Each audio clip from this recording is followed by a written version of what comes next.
Hey, get this. Did you know ticket prices for sporting events actually go down right before the game? They do.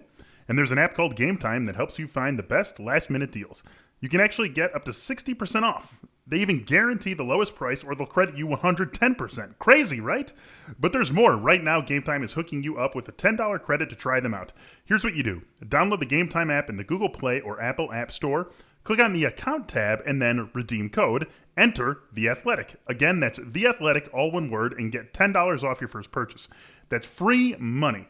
Don't snail on this one. The credit is only available to the first 1,000 people who redeem the code. So what are you waiting for? Download Game Time now. Best seats, lowest price, guaranteed.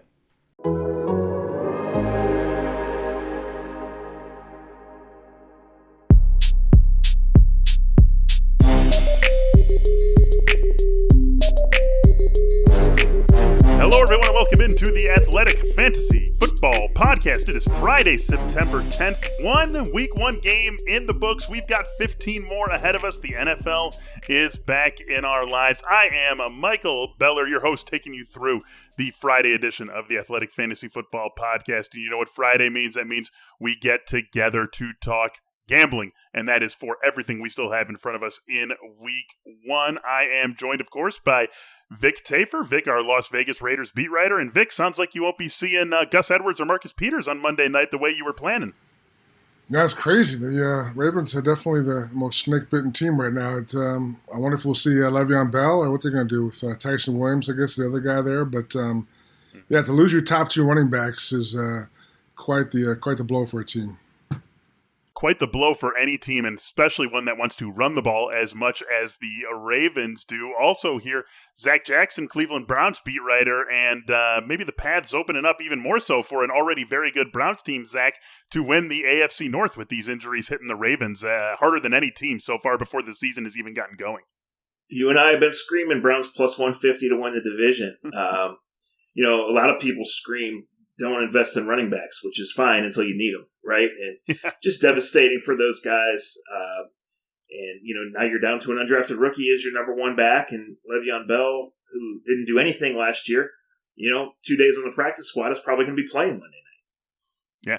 Very crazy. It's maybe a line that's going to be changing by the time that takes off. And you don't really see lines move because of running backs very often, but it's a unique circumstance that the Ravens find themselves in. We will get to that, I don't know, maybe 40 minutes or so from now at the very end of the show, because at the start, we take this thing chronologically.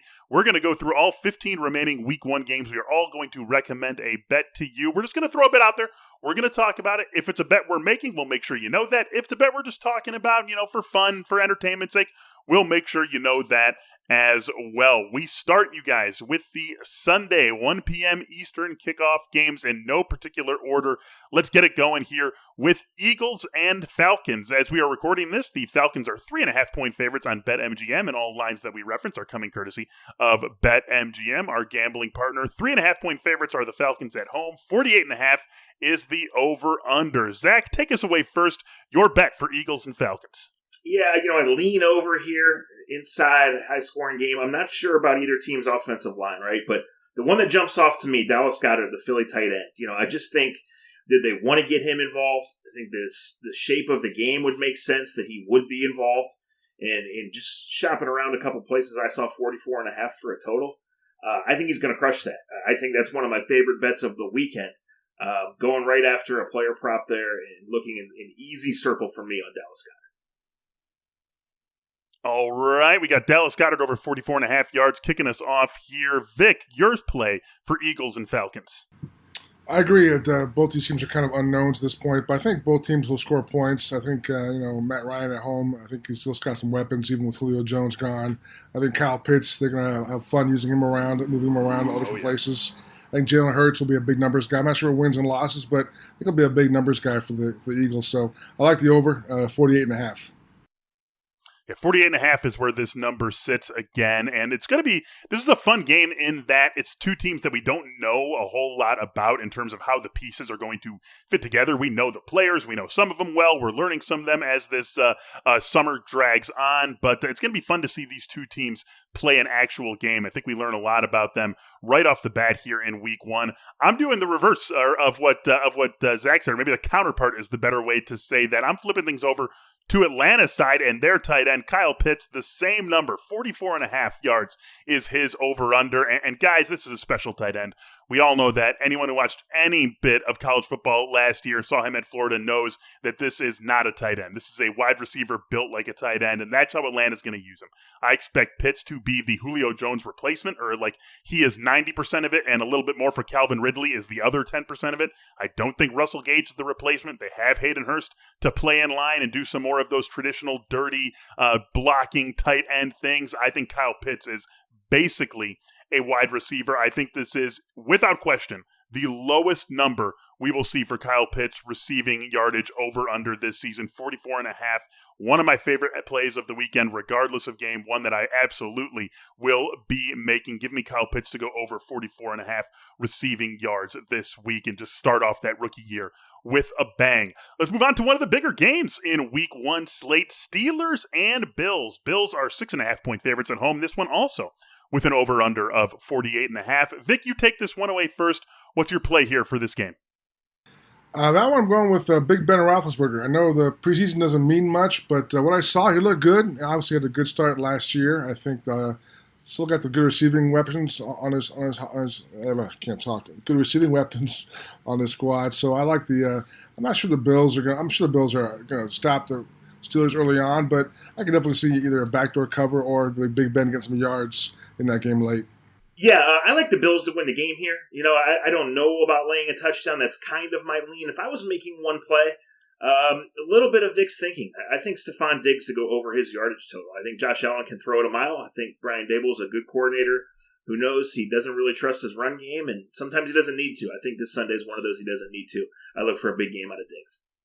Yeah, you know, that's it's interesting that you pulled that one out, Zach. It's 88.5 is the yardage total for Stephon Diggs to go over. And one that I considered here was Cole Beasley to go under his 47.5 receiving yardage total. I think that's really where you get after Pittsburgh. This is a team that's gonna put a lot of pressure on the quarterback. It's a team that just signed TJ Watt to an extension not long before we started this show. They brought in some reinforcements for that front seven, Joe Schobert, chief among them. So I think that the way you can get at Pittsburgh's defense is by attacking them deep. We know that's Steph Diggs' game. That's part of why I don't like Cole Beasley in this one. But I'm going to stay away from that. This is probably a stay-away game for me. If I were going to make a play on it, it would be the over. I think both of these offenses are able to do what they want to do. And over in Bills games, with the way this team plays, I think is going to be another trend that we see this season. The highest neutral situation pass rate a season ago. Brian Dable isn't changing his stripes whatsoever. And why would he, with the success they had last year and the personnel they have this year? I think Pittsburgh has enough firepower to match that and come back at them, keep this a high-scoring game. I would lean over, but again, probably a stay-away game for me. Next up on the slate, we have the Minnesota Vikings heading into Cincinnati to take on the Bengals. The Vikings, road favorites in this one, you guys. They're laying a field goal. 47.5 is the over-under for this game. Zach, you're up first here. What do you got in Vikings and Bengals? Yeah, this was at the bottom of my list. I would probably take the Bengals in the points, but not a lot of deep thought here. You know, I would expect Justin Jefferson to have a big game, which isn't exactly a surprising revelation, right?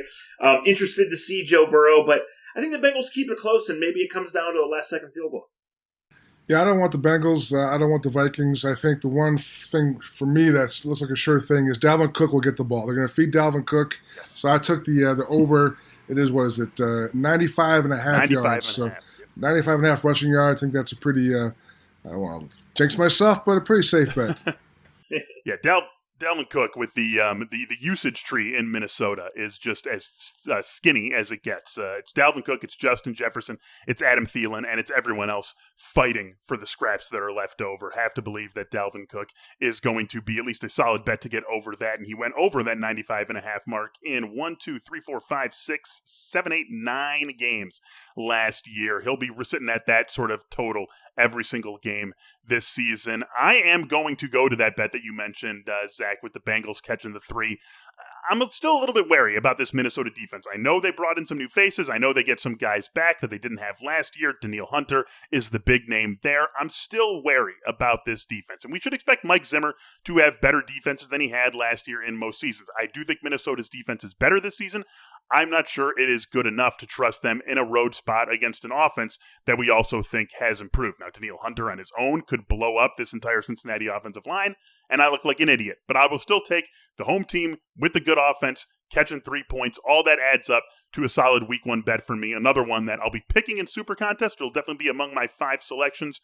Could be betting it this Sunday as well. Our next game, the 49ers going on the road as favorites, taking on the Lions. Niners are laying 7.5, 45.5, the over-under in this one. One of the bigger spreads on the board here. We could see the 49ers among Super Bowl contenders. The Lions not expected to contend for really anything other than maybe the first overall pick.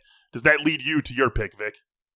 Yeah, the Niners are going to pound the ball. I think this year they're going to run the ball, left, right, up the middle, over and over again. And I'm going to pound them all year myself. I think it's definitely a sucker bet. 7.5-point favorite on the road. That's screams sucker, but I'm a sucker. Give me the Niners at 7.5. I think they'll cover pretty easily. I think they're going to have a dominant start to the season, starting off on Sunday. Yeah, I think Vic touched on a very unscientific theory that I tend to subscribe to, and that's the first one you circle for a survivor pool is usually a dangerous one, right? And when you look at this week's slate, I think you look at teams like the Rams and you look at the Niners, obviously, playing the Lions. I mean, Dan Campbell's had all these quotes, Jared Goff, the Rams are ready to move on. I think the Niners win the game. I'm a little hesitant at 7.5, and it's really a no play for me here. Yeah, it's no play for me on the line as well, and that is, Zach, the most popular Survivor play on the board. Depending on where you play your Survivor, there's some nice tools that you can see to find out what the just general population is picking, and from what I see, somewhere in the 30% range are on the 49ers. By far the most popular play on the board in Survivor pools this week. I stay away from that. I do follow Vic's line of thinking, however, in that we know what San Francisco wants to do. We know what Kyle Shanahan wants to do. And Raheem Mostert's rushing prop is sitting at 71.5 yards on BetMGM. I like him to go north of that number. Trey Sermon's going to have a big, big role in this offense. I think for a rookie, it's reasonable to expect that role starts out a little smaller than what it is halfway through the season and at the end of the season. So I do think that it is Mostert shouldering the load for the 49ers run game in this one. And if it plays the script, if it is one that the 49ers win with relative ease, I think that Mostert is going to be in a good spot to go over that 71.5 rush yard prop. This is one that I already have made as a bet, so I am with you on Raheem Mostert going over the 71.5 for rushing yards. Cardinals and Titans, the next game on the board here. This could be among the more fun games, especially for fantasy players. Titans are 3-point favorites at home, 51.5 the over-under. Zach, you're up first. What do you got for what we're expecting, or at least a lot of us are expecting to be a shootout? This is edition 3, right? In editions 1 and 2, I was telling you I was a Kyler fan, so I'm going to stick with the Kyler fan here. If I had to make one play, I'd probably lean the over, but I see the Cardinals getting points. I know how bad Tennessee's defense was. I like the thought of the Cardinals going on and winning outright on the road. Ooh, okay. I'm going with Julio Jones. I think it's a big, remember me kind of game, like I'm still around deal. I think Cardinals secondary is not that great. I'm not that impressed with them. I think obviously A.J. Brown's another big weapon on the other side, so should be plenty of times for Julio to get the ball. I think the over. I think it's 63.5 yards receiving yards. So that's my lock in that game. Hey, there's one thing that we know for sure about Julio Jones. It's that he's going to play through injury, right? He still gets labeled as a guy who misses games. He just spends all week on the injury report, but he doesn't really miss games. He's had a bunch of seasons of a row of at least 14, 15 games played. So this is probably week 1, the healthiest he's going to be all year. So you got to like that, and this should be a game that does go back and forth. And hey, A.J. Brown, maybe the more questionable health among the Titans receiving core right now. I'm going to the first thing you said, Zach. I know that so often when we are expecting, just going into game, expecting a shootout, it feels like it can come up short. I don't think so. I mentioned earlier that the Bills are the number 1 team, at least last year, the number 1 team in terms of neutral game pace and neutral game passing rate. Here's 2 and 3 in terms of neutral game pace from a season ago, the Cardinals and the Titans, and really nothing has changed about those teams personnel-wise that would make you think that either one of them comes off that pace this season. Both teams have defensive issues. Both teams have major defensive questions. Both teams are going to need to, and frankly want to, win with what their offense brings to the table. And so I think that those offenses are able to bring their best to bear and get over that 51.5 mark. I think we see big games out of both the stars on either side of this game. And I think that ultimately we're talking about a game that needs to be won in the 30s. I think we're looking at something along the lines of a 34-30, 37-30, 37-34 sort of game. Maybe the most fun game, most pure fun game on the board in week 1. Give me Cardinals and Titans going over 51.5. Hey, look, no one's perfect. The best quarterbacks, they throw interceptions. The best receivers, they'll drop a pass from time to time. So if you feel like you come up short in the bedroom, it is perfectly okay. If it's bothering you, there are options. Go to GetRoman.com/fantasy now. With Roman, you can get a free online evaluation and ongoing care for ED, all from the comfort and privacy of your home. A U.S. licensed healthcare professional will work with you to find the best treatment plan, and if medication is appropriate, it ships to you free with 2-day shipping. The whole process is straightforward and discreet. Getting started, that is simple. All you got to do is go to GetRoman.com/fantasy and complete an online visit. Take care of your ED without leaving home. Complete an online visit today to connect with a doctor and take care of it. Go to GetRoman.com/fantasy now to get $15 off your first month. There's a straightforward way to take care of your ED. GetRoman.com/fantasy. Get started now to save $15 on your first month of treatment. Today, many small business owners are busier than ever, and because they're focused on managing and growing their business, they can't always spend the time they wish they could on recruiting. That's why LinkedIn Jobs has made it easier to find and hire the best candidates for free. Get started by posting your job for free to reach LinkedIn's network of 740 million professionals. Fill out targeted screening questions to get your role in front of the most qualified candidates with the experience, skills, and motivation you need. Then use simple tools to filter and prioritize the top candidates you'd like to interview. LinkedIn Jobs will help you hire the right person for your role. Did you know every week nearly 40 million job seekers visit LinkedIn? Post your first job for free at linkedin.com/fantasy. That's linkedin.com/fantasy to post your first job for free. Terms and conditions apply. So moving along now to Seahawks and Colts. The Seahawks, another road favorite in week 1. They are favored by a field goal. 49.5 is the over-under in this one. Vic, take this one away first. Who do you got in this game between the Seahawks and the Colts?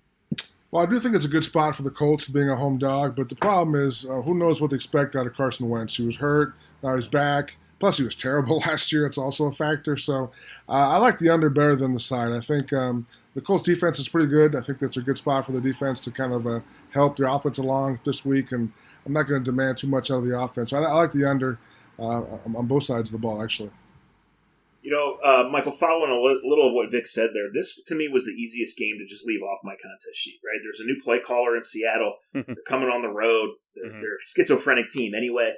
Then you have the Colts, who have a really good defense. The offense, who's been available with all the COVID stuff, right? Carson Wentz, which version are we going to get? So leaning under here, but again, to me, as far as taking a side or having a strong stance here, it was easy to say, let's look at the full sheet and put this one at the bottom. Right there with you, Zach. This is an easy stay-away game for me. If I was going to recommend anything, it would be Michael Pittman's over. No T.Y. Hilton. We know the Seahawks have some major secondary questions that carry over from last season. Michael Pittman sliding in as the number 1 receiver for the Colts. I think for real, certainly for the time being, but I think he is the number 1 receiver on that team. I think he's the most talented guy on that team with where everyone is in their respective stages of their career.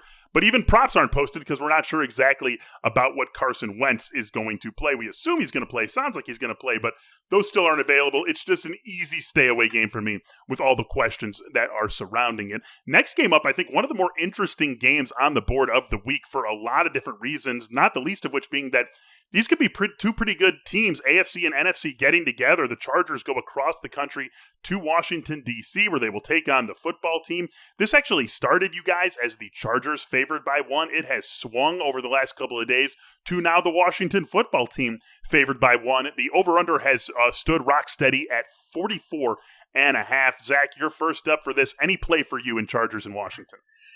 Yeah, nothing strong.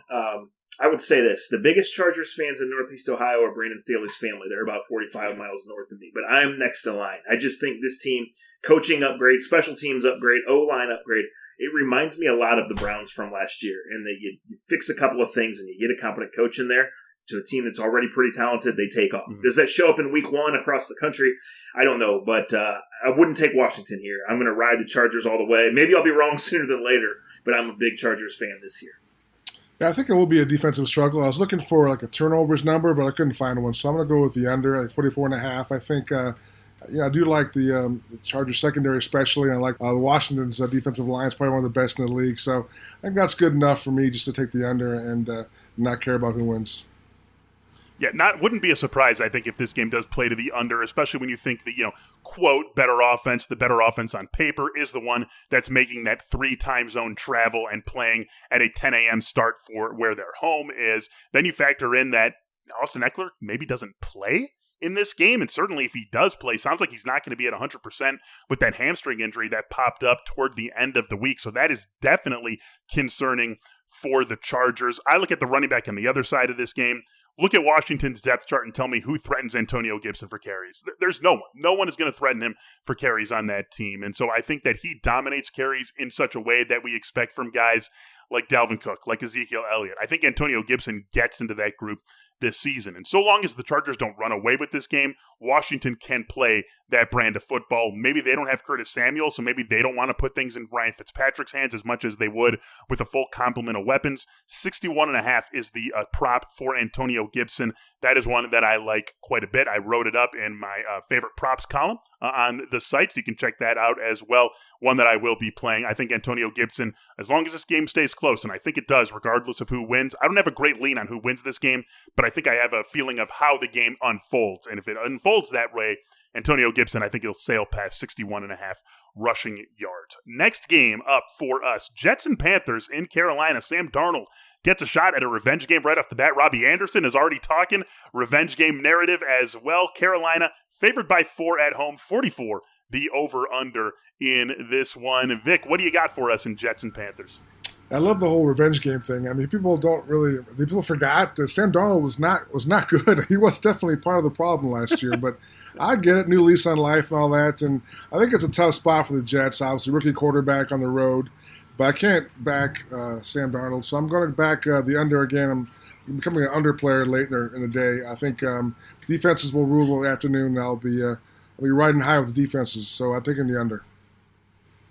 Yeah, I mean, you look at the Jets, rookie quarterback, right? New coach, going on the road. It's not generally a winning formula. So a little hesitant of over a field goal because I'm not sure how good Carolina's going to be, especially early in the year. So, here I like the Panthers to win the game. If you're into teasing, I'm not. If you're into parlays, which, I'm more apt to go that route. So I think Carolina wins the game. But again, this is another one. I hate to sound like a broken record, but it's week 1. Be careful, right? Sit on it. You don't have to play every single game. Yeah. Not only do you not have to, you absolutely shouldn't, and that's something we're always going to be driving home on this episode of the Athletic Fantasy Football Podcast. You got to be responsible with the way that you do these things. It's fun to talk about them, and that's why we run through every game.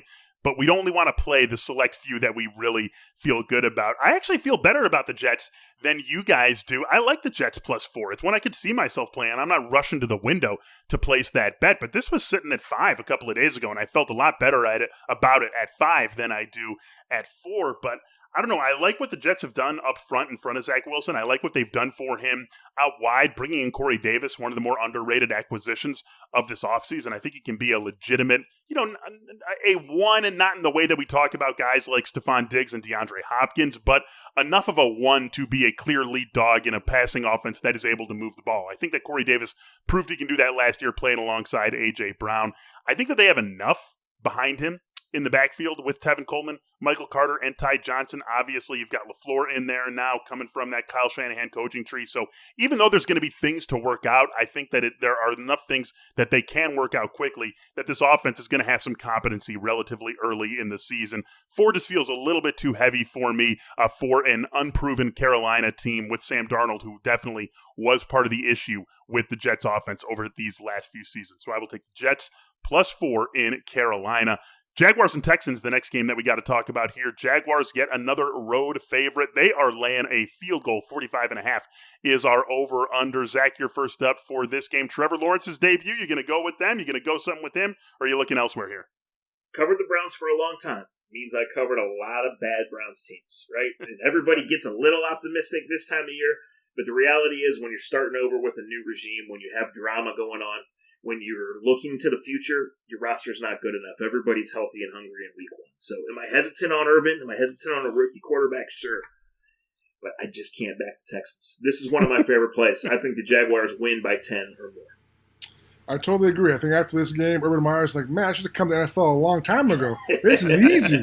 I mean, this is cake. I think the Texans, obviously, they just dumped Roby. They're clearly in tank mode. I think having Deshaun Watson there every week and not playing, it's got to be so weird for his teammates. Like, what? It's just such a bizarre and obviously been a poorly run organization in the last year, more than last year. So I think it's a nice layup for Trevor and for Urban in week 1.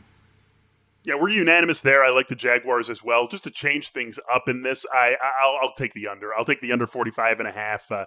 We don't have any confidence in Houston's offense, nor should we really have a ton of confidence in this offense. There's a lot of veterans around. I guess if you were going to build the case for Houston's offense, is that there's competency at a lot of positions with Tyrod and with Phillip Lindsay and Mark Ingram in the backfield and with Brandon Cooks as your number 1 receiver. Like, these guys have all seen a thing or two in the NFL, so they're not going to be cowed by any moments. And so if you wanted to build a maybe the Texans are a little bit friskier than you think argument, I think that's where you would sit, but I'm not sure that they're friskier than you think. I don't have a ton of confidence in this offense, and I think there's going to be some speed bumps, some hiccups along the way early on for the Jaguars. I like what they're building long term, but I think it's going to take a while to get there. So I feel comfortable with the under. It's probably, though, a general stay away from me. If I'm beating the drum for something, I'll take the under, but I'm not beating the drum for anything. I'm just going to watch this game and stay away from it from a betting standpoint. This one, however, one of the biggest games of the day. I think you can make a very good argument. It is the biggest game of week 1. It's also the first game in our late slate of games. Zach, you'll be watching this one closely. Browns and Chiefs getting together. Chiefs 6-point favorites at home, 54.5, the over-under in this one. I know we're supposed to be going first to Vic, but Zach, you're covering this one. What do you got for Browns and Chiefs? Yeah, so the Browns were last seen playing the Chiefs in Arrowhead, right? The Chiefs obviously went on and played 2 more games. The Browns have completely remade their defense. The Chiefs have completely remade their offensive line. There is some mystery. There is some uncertainty in this game, but there's a lot of certainty too. The Chiefs are going to be mad. The Chiefs have Patrick Mahomes. The Chiefs can score with anybody. I think eventually the Browns defense might be a ton better. Well, in some ways it can't help but be at least a little bit better, right? I'm not sure that's going to be week 1 in Arrowhead. I like the Chiefs team total over. I like the Chiefs to score a ton. Part of the reason I lean towards the game over more than anything else, though, I think if you're Kevin Stefanski, the Browns coach, and an excellent play caller, I think you look back at that playoff game and you say, there is not much chance that these two teams are going to play 22-17 again. I think he needs to understand, and does understand, that his team is going to have to score 30 or more, maybe more than 35 to have a chance. I think he'll call plays. I think he'll trust Baker Mayfield accordingly, and I think this will turn into a shootout. Yeah, I definitely can see that. I think I have the Chiefs. I took the points. I laid the points. I think, much like my Julio Jones thing earlier, I think it's a game where Mahomes like, hey, remember me? I'm the best player in the league. Last year, whatever happened with the O-line and the Super Bowl, me running around for my life. Forget all about that. I'm back. I'm the best guy. The Browns they're nice. They're a nice little team, but there's different levels as far as the quarterback play. So I think the Chiefs will cover the spread and, like he said, score a lot of points on Sunday. I'll say this as just an impartial football fan in this one. I really hope this is not the last time that we see these two teams play because high hopes are had for both of these teams, obviously justifiably. No one needs to make that argument for the Chiefs, but this Browns team has been building to this season, and everything that happened last year for them, no fluke, no way, not by any stretch of the imagination. So I think they're right there. I think they should be talked about in the same breath, maybe not as the Chiefs, but right there with the Chiefs and the Bills as the AFC favorites. I am very excited for this game. And I think something about the Browns is that they're one of the teams that can hang with the Chiefs and can also slow them down if they want to because of what they have in the backfield, what they have up front on that offensive line. So I'm actually looking at the first half under. 25.5 is the number at BetMGM. Yeah, I think the Browns can control pace to a certain extent in this one with Nick Chubb mixing in Kareem Hunt and doing what they do up front. And that could keep this game as something like a 14-10 in the first half. And there's still plenty of room for this then to hit the game over, right? We could see things pick up in a big way in the second half, and it wouldn't surprise me, akin to what we often see in Super Bowls, where teams start out slowly, feeling one another out, and then the second half things open up a little bit. Well, these are two teams who just played each other in the playoffs last year, two teams who both expect to be among the AFC favorites, and maybe there's a little feeling out period between these two very good to great teams that ultimately opens up in the second half. But I do think it starts slow, and I think the Browns have what it takes on the offensive side to keep Patrick Mahomes to, maybe 2.5 or 3 possessions at most in the first half. So I will take under first half, Browns-Chiefs 25.5. I think that's a very brave call. I think that's the boldest call we've heard yet. But we'll see, first games things happen, right? But you look, the Browns bring back every single guy on offense, and they're going to have 11 to 13 new contributors on defense. So again, those are potential upgrades, and they are upgrades. But in the first game against Patrick Mahomes, it's pretty scary. All right, well, we'll just have to see what happens on Sunday. There's a specialist for just about everything, isn't there? When my car breaks down, I go to a mechanic. When I have a problem with the shower, I call a plumber. So when you want to get your teeth fixed, you see an orthodontist. They're the specialists, and we should be trusting specialists. That's what sets Candid, the invisible, comfortable, and removable aligners above the rest. While poorly reviewed or insanely priced clear aligner companies use general dentists, Candid only works with orthodontists. With Candid, the same orthodontist who created your plan is with you from start to finish, so you never have to wonder how you're doing. Your treatment is prescribed and closely monitored remotely by a licensed orthodontist who's an expert in tooth movement. You can book an appointment at a Candid studio near you or do everything from the comfort and convenience of your own home. The average Candid treatment is just 6 months. You'll start seeing results way before then, and it costs thousands less than traditional braces. And with your aligner treatment, you'll get Candid's teeth whitening for free. Candid can help you get the straighter, brighter smile you've always wanted. Right now, you can save $75 on your Candid starter kit when you get started from home, or you can book an appointment at a Candid studio near you today.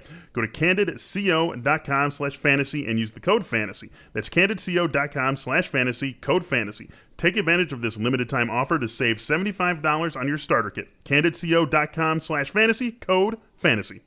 Summer is here, and to paraphrase Franklin Delano Roosevelt, hot days are here again. Keep cool with the help of our friends at Manscaped, who just launched their 4th generation performance package, which includes the Lawnmower 4.0. That's right, we are up to 4.0. You can bundle up with the Manscaped Performance Package 4.0. Inside this package, you'll find the Lawnmower 4.0, the Weed Whacker ear and nose hair trimmer, a crop preserver deodorant, a crop reviver toner, performance boxer briefs, and a travel bag to hold it all together. This thing is basically the safest, smartest, best tool for the modern man doing his grooming. And right now you can get 20% off and free shipping with the code THEATHLETIC at manscaped.com. That's 20% off and free shipping with the code THEATHLETIC at manscaped.com. Stay fresh this summer and shine on with Manscaped.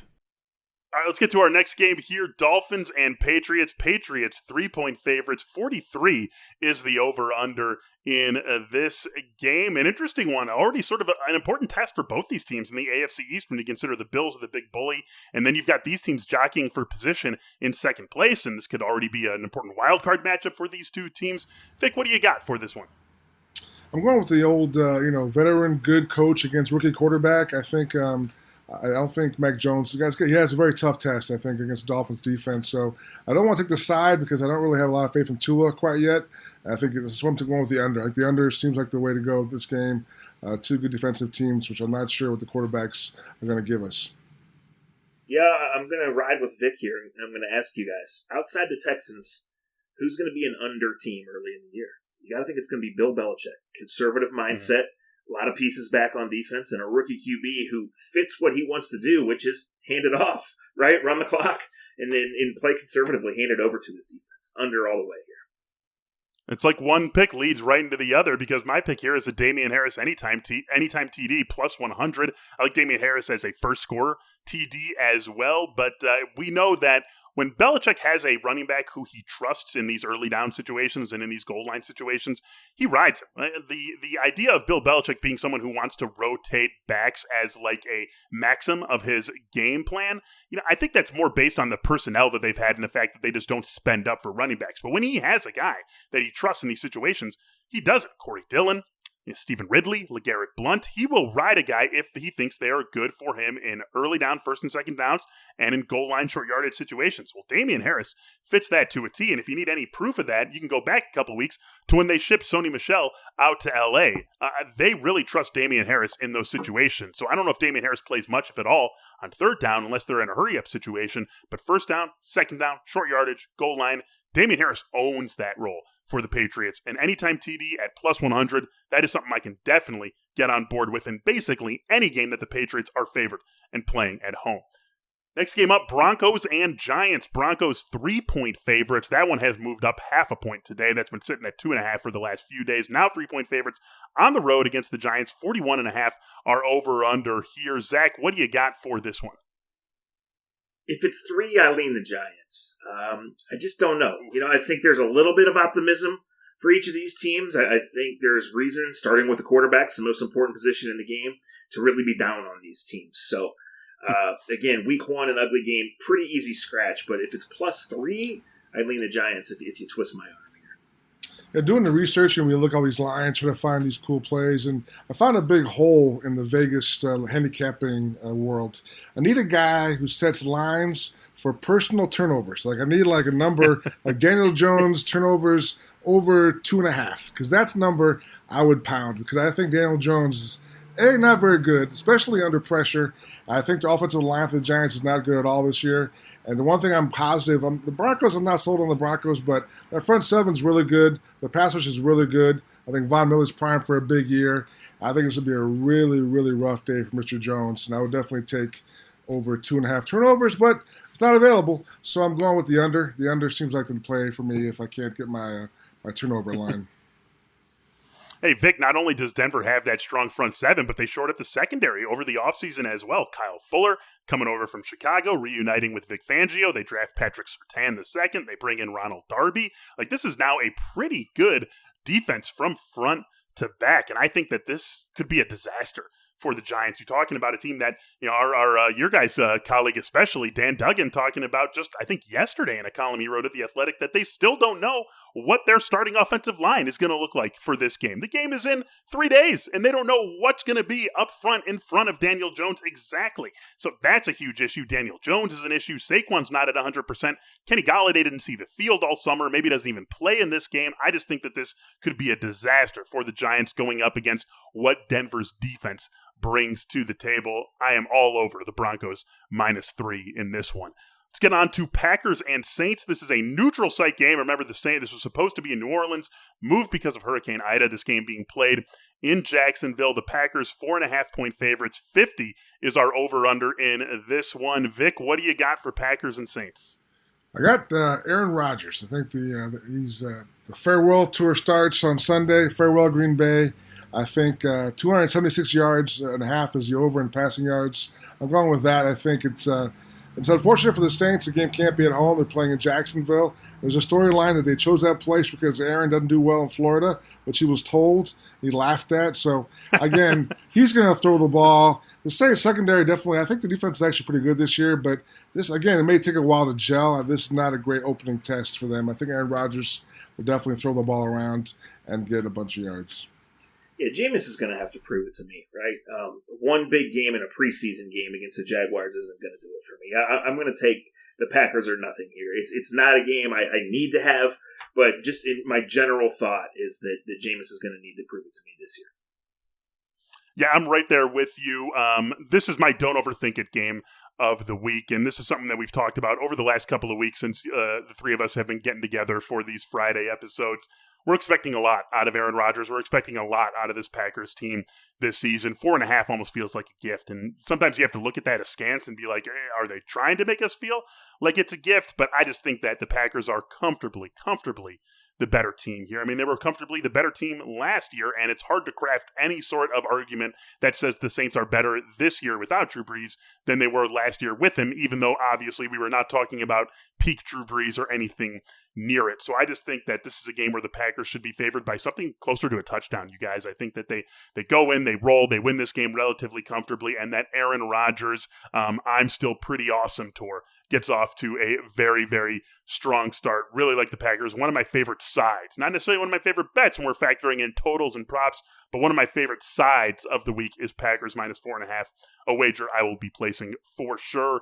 We've got 2 more games left, the primetime games, Sunday Night Football, Bears and Rams in LA, sort of the actual opening of SoFi Stadium, considering that they couldn't have any fans in the stadium last year. That will not be the case on Sunday night. Andy Dalton, not Justin Fields, starting for the Bears. 7.5-point favorites are the Rams, 46.5 the over-under. Zach, your play for Bears and Rams. Yeah, ugly. I'm not sure the Rams cover, but I'm very sure they win. I mean, they're at the top of my survivor list. Again, if you're teasing your money line parlaying, you got to look there. I just can't buy the Andy Dalton-led Bears. I've watched them in the preseason. I've followed them probably more than I should, call it the Ohio Justin Fields thing. I just don't see a team equipped to go pull that kind of upset. So I know the Rams have their own questions and their own things to prove.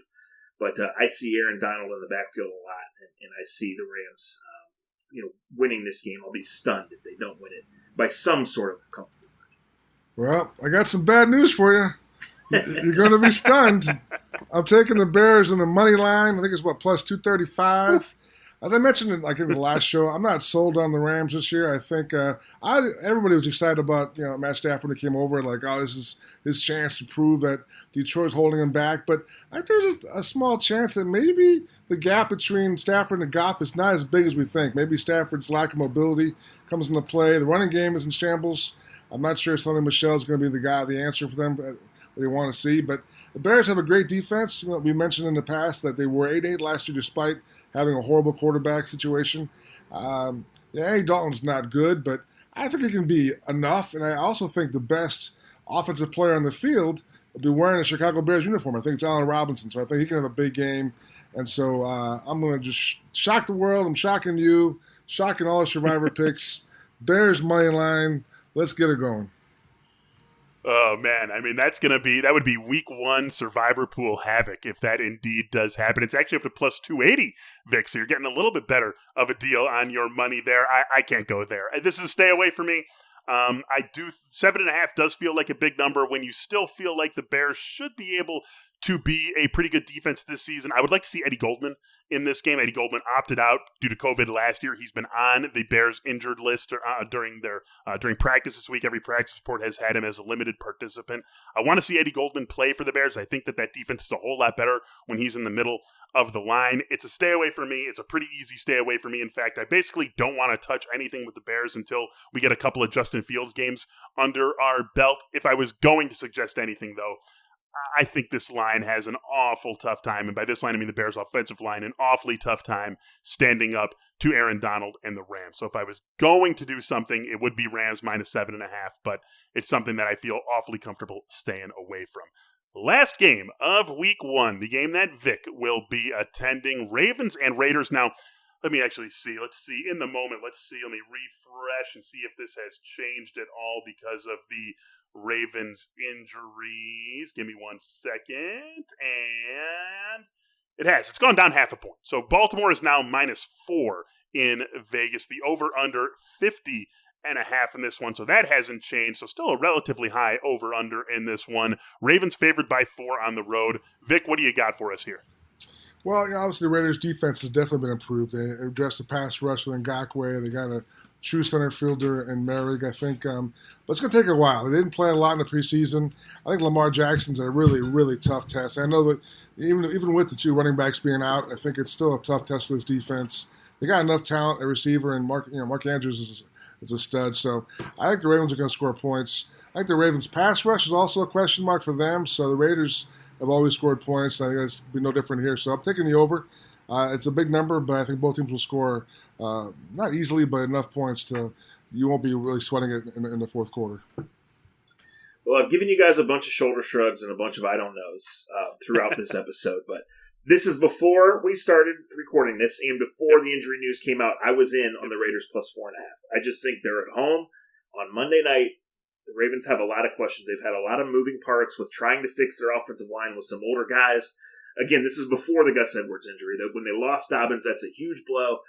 And I just think coming across the country, 4.5 is a lot to give. I know they have great week 1 numbers. Well, last year they were playing the Browns with a first-year coach, right, in the pandemic. Like, they ran up the score, and they could have scored more. I think the Ravens could win on a Justin Tucker bomb at the buzzer. I don't think they're covering 4.5. One of my favorite plays of the week is the Las Vegas Raiders. You know what? I'm in on that too now. I just think, like, this is, first of all, I'll say probably a game I'm staying away from, not one of my favorite plays, but if I'm going to make a recommendation, I do like the Raiders as well. I think there's just a little bit more to this team than they're getting credit for. And,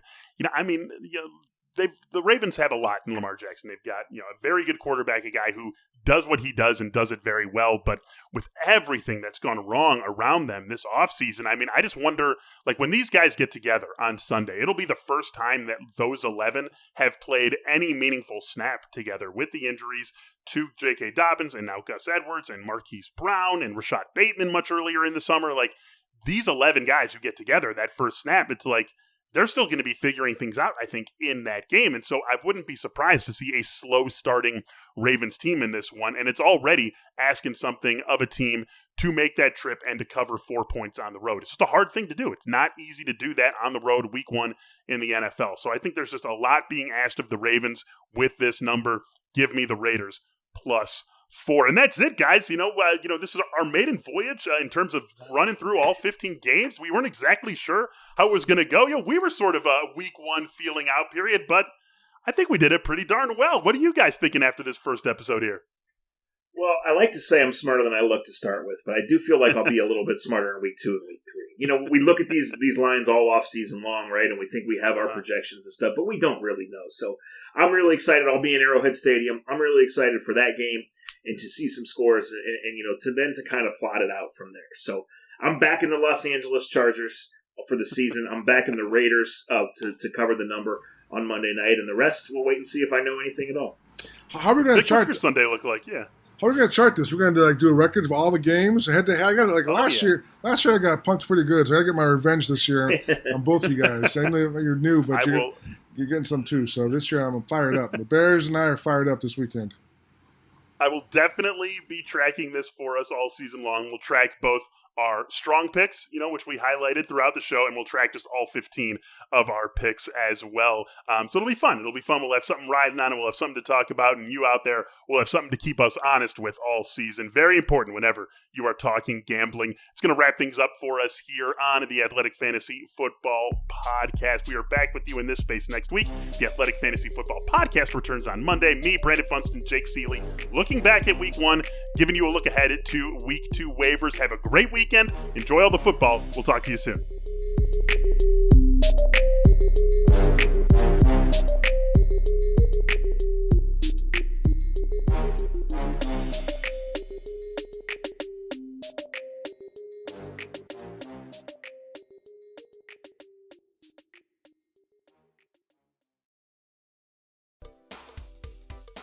Does this sound familiar? You've got one device that lets you catch the game live, another that lets you stream your favorite shows, you're watching sports highlights on your phone, and you've got your neighbor's best friend's login for the good stuff. Well, I want to tell you about a simple way to get all that entertainment you love without the hassle, and a great way to finally get your TV together. It's called DirecTV Stream, and it brings your live TV and on-demand favorites together like never before, so you can watch your favorite sports, movies, and shows all in one place. That means no more juggling remotes and no need to buy another device ever again. And the best part, there's no annual contract. Yes, no annual contract. So get rid of the clutter and the confusion and get your TV together with DirecTV Stream. You can learn more at directtv.com. That's directtv.com. Compatible device required. Content varies by package.